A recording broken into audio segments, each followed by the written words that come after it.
2025 awards ceremony. And the winner is... Judy Ann Santos.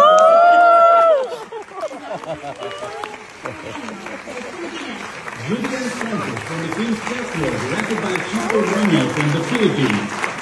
Magandang araw sa lahat. Welcome po ulit dito sa atin channel, Ang Biyahe y Comida. Maraming salamat sa lahat ng nag-subscribed indeed. Punta tayo sa atin. Topic March 9, 2025. Judy Ann Santos, Best Actress sa Fantasporto, 2025. Judy Ann.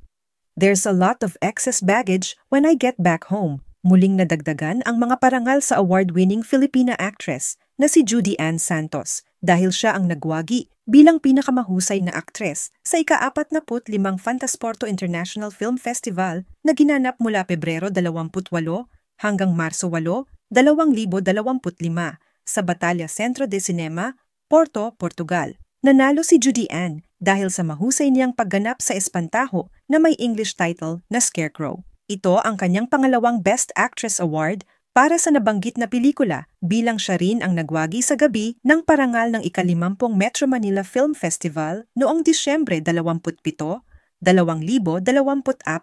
Fantasporto International Film Festival 2025, it is heavy. There's a lot of excess baggage when I get back home, ang pabirong sabi ni Judy Ann nang umakyat siya sa entablado para tanggapin ang parangal sa kanya. I would like to thank the jury of Fantasporto for the recognition.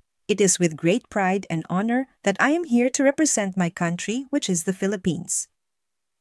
I would also like to share this award with my director, Chito Reno, our writer, Chris Martinez, and of course, to the Espantajo team. And to my husband and to my 3 children. They've been always my inspiration in every project I make. Porto is such a beautiful city.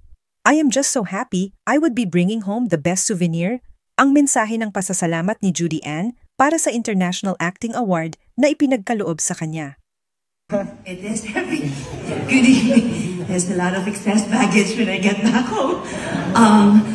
I would like to thank the jury of Fantasporto for the recognition. It is with great pride and honor that I'm here to represent my country, which is the Philippines.